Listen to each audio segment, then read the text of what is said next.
Good evening and many thanks for joining us, and welcome to CoreTV News at 7 with me, Emmanuel Ezekiel. Inspector General Police Suleiman Abba has ordered a restriction of vehicular movement in all the 36 states of the Federation from 8 a.m. to 5 p.m. on Saturday, April 11th. This, he says, is in line with efforts to ensure safety and security during governorship and state houses of assembly elections. The police said in a statement that vehicles on essential duty such as fire service, ambulances and vehicles used by Independent National Electoral Commission, INEC, and law enforcement agencies, as well as security agencies, are free to move around. There is, however, no restriction of movement in the Federal Capital Territory because no election is holding there. Meanwhile, the police authorities have barred voters in Kano from taking bags to any of the polling units in the state.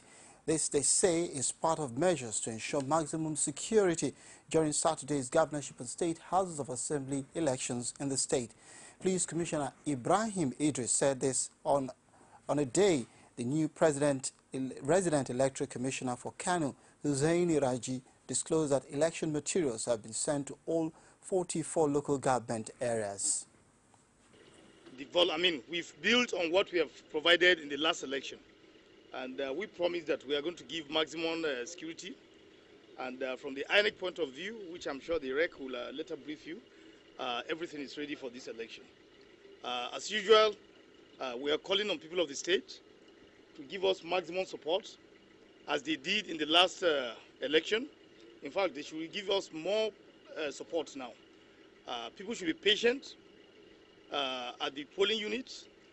People who assist the security agencies trying to obey instructions they are given, especially in areas of restriction of movements, in areas of trying to provide, orderliness at the polling units. As we have indicated earlier in the last election, we are still maintaining, the directives we've given out earlier to ensure that this election is conducted in an orderly and peaceful manner. And these directives, obviously include the restriction of movements. But in our present meeting we've made some adjustments in the restriction of movements. Restriction of movement is now going to be from 6 o'clock in the morning till possibly 5 or 6 in the afternoon, so that people can obviously be able to, so that we have orderliness in some of these areas, so that election can be conducted in an orderly manner. Other restrictions, as we have also observed in the last election, is that the ban on these quasi-security agencies, Carota, Vigilante, all they still remain banned. We don't need them. INEC of Kano State, we are fully prepared to provide a free, fair and credible election come Saturday 11th of this month for the governorship and state assembly elections. The materials, both sensitive and non-sensitive, have all now been distributed to the 44 local government areas of Kano State, and the smart card readers that will be used have been reconfigured and fully charged, and we even have enough backup to ensure that we have a smooth election on Saturday.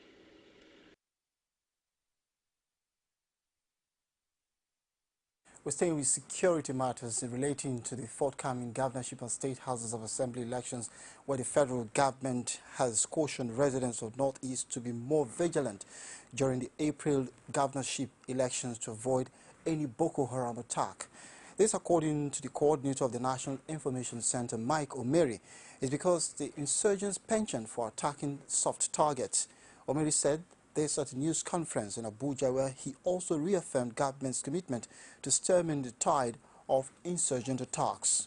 In respect of the forthcoming governorship and state assembly elections, we remind the citizens to maintain a similar, even higher level of vigilance and caution to ensure a peaceful and incident-free exercise.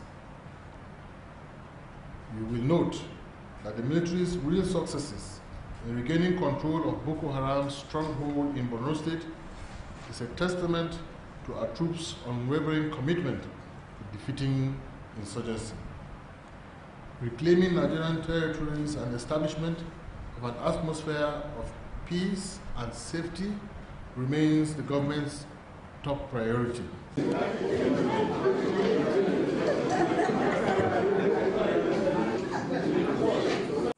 Away from security-related matters linking the coming elections on Saturday to Oronto Douglas, special advisor to the President, Goodluck Jonathan, on research and documentation as well as strategy, is said to have died in the early hours of Thursday, 3 weeks after his doctors told him he had no other few days to live.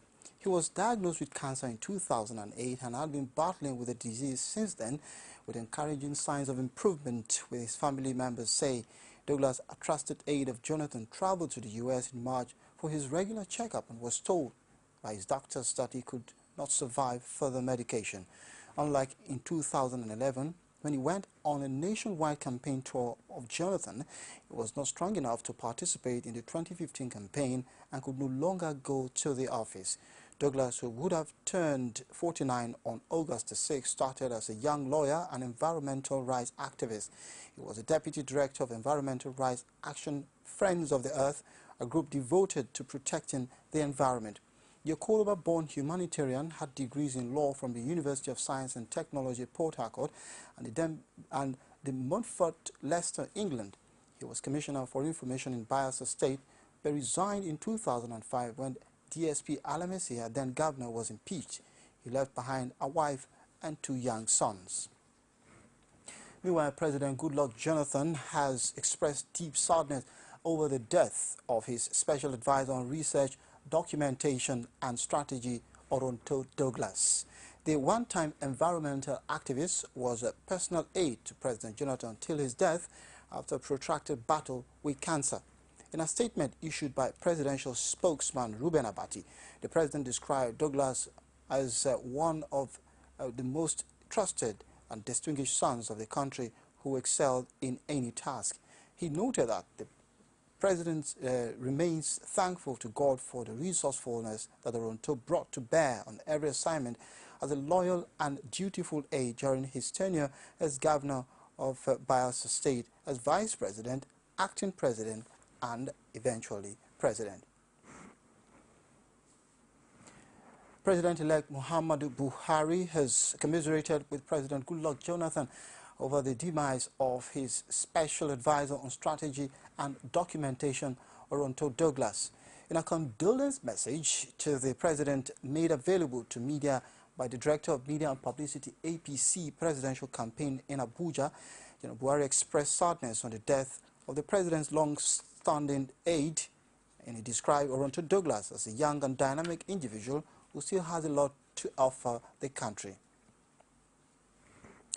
Meanwhile, President-elect Muhammadu Buhari has commended Italy and other members of the European Union for standing by Nigeria before and during the ongoing elections. Speaking while receiving Ambassador Fulvio Rostecco, the Italian ambassador to Nigeria, at his residence on Thursday in Abuja, General Buhari acknowledged the key roles the EU played and the nations played and the United States played in stabilizing Nigeria at a challenging period.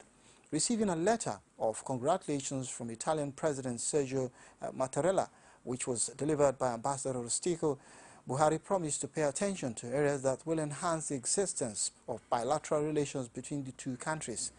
In his letter to the president-elect, the Italian president congratulated General Buhari on his victory and commended Nigerians for the peaceful conduct of the elections. He said Italy was prepared to assist Nigeria in managing domestic terrorism, drawing from its own experience with internal terror in the 1970s and 1980s. Meanwhile, the Nigerian community in Oman has welcomed General Buhari's victory in the presidential election, describing the outcome of the election as one that has brought happiness to everyone in their community. President-elect Muhammadu Buhari is in Katsina for a last-minute effort to drum up support for the governorship candidate of the All Progressives Congress, Aminu Masari, and House of Assembly candidates. He attended the final rally of the party on Thursday in Katsina, where he urged residents to ensure victory for all APC candidates. The president-elect was later accompanied by Masari on a courtesy call of the Emir of Katsina, Abdul Mumini Usman. Staying in northern Nigeria, in Kaduna State, 9 governorship candidates have stepped down for the governorship candidate of the All Progressives Congress, Nasir El-Rufai.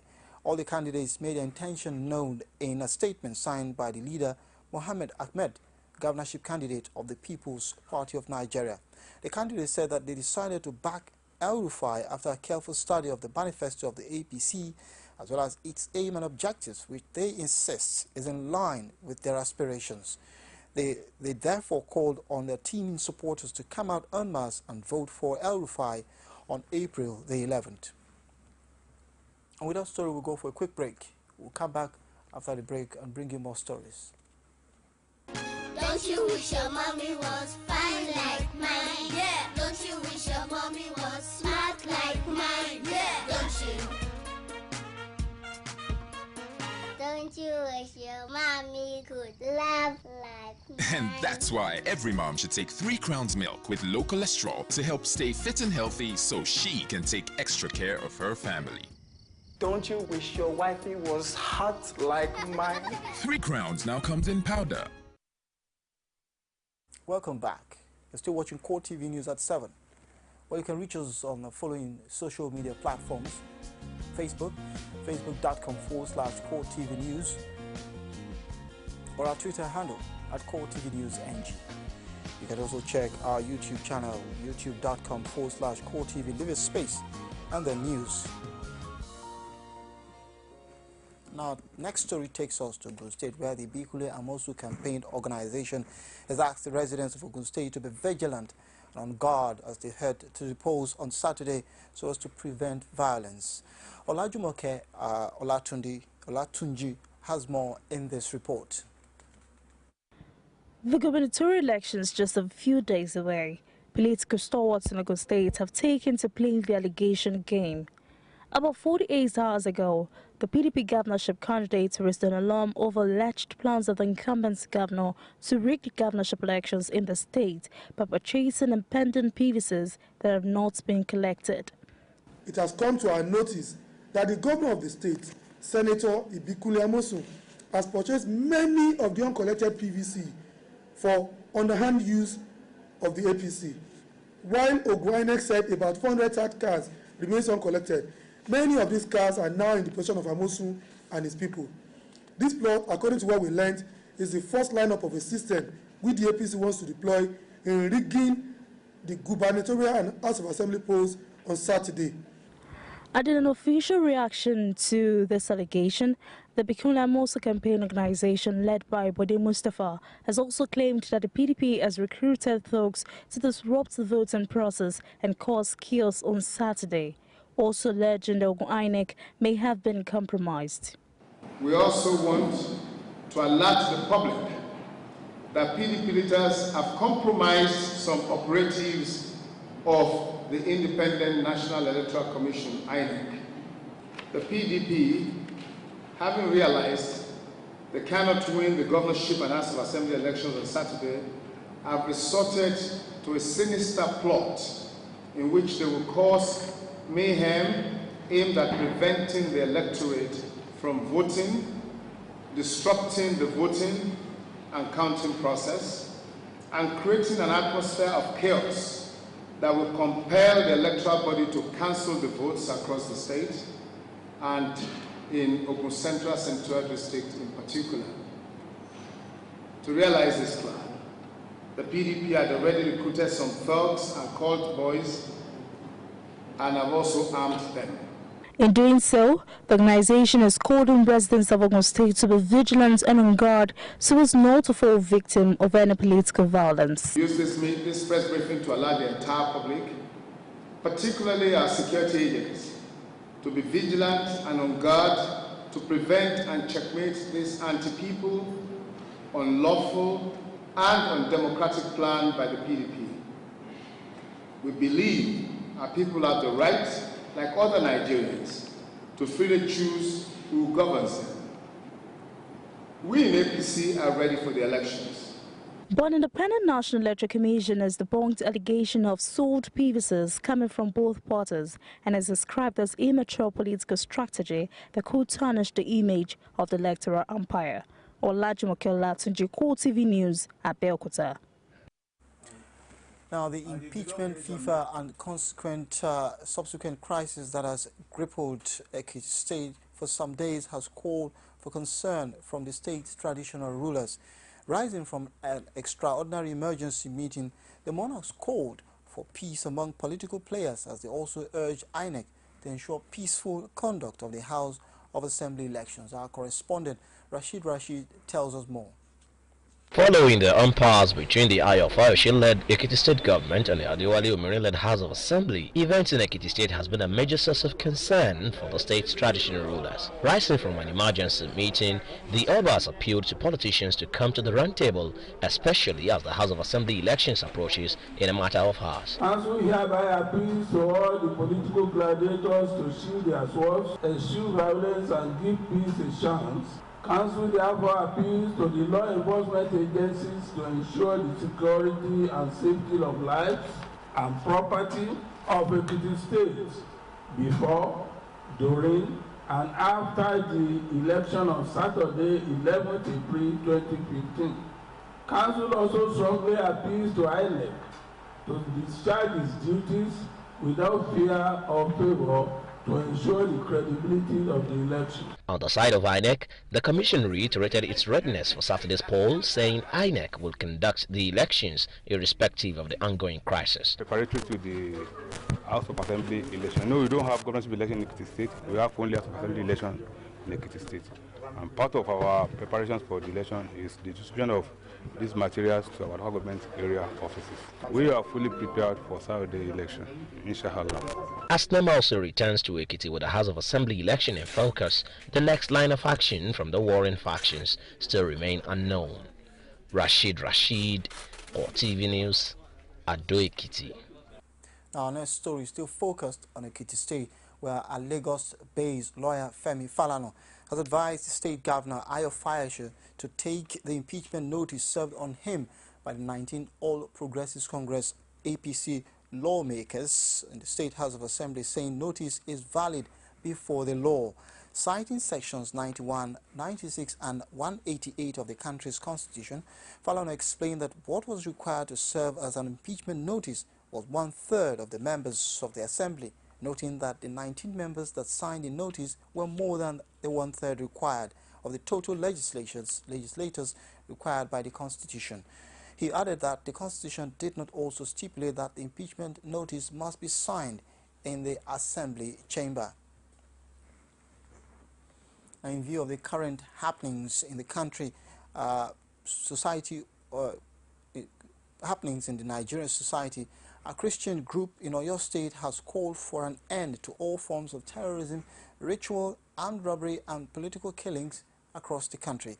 Leaders of the faith-based organization says lack of respect for human life is the reason why there is a mass loss of life even for babies through embryo manipulations and organized organ poaching or harvesting.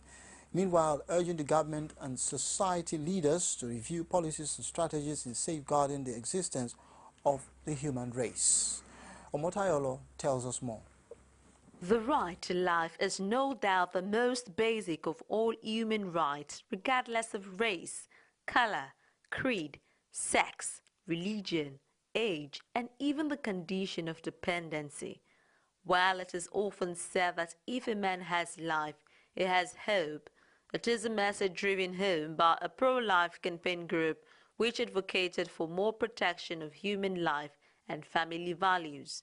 For the campaigners, the playout of activities in the general election compelled them to speak up for the respect of human life while commending political leaders who, for the sake of peace, gave up their personal interests. Whether you are a politician or not, hoodlum or not, let everybody be under the law, be subject of the law, and to be done generally. No sideways, no partitioning, no favoritism. I think if the law works, then that will be able, the killings during elections may cease. God is the one who created everybody, created everyone, given us the gift of life, and that even the very institution of the family has its source in Almighty God. And that the average African's life is tied to the concept of God as the owner and the creator and the manager of all creation. In an interactive session with journalists, the clerics charged that the Campaign for Life should not be seen as a Christians-only affair, but a burden that must be taken on by all Nigerians, irrespective of their background.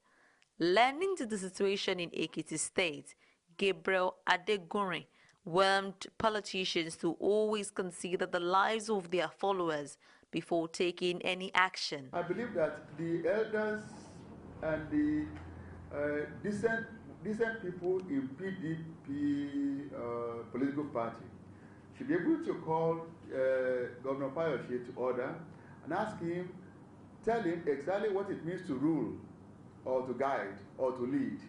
But this is not a Nigeria of 1960s. This is 2015. And because of starting election, this is not the end of life.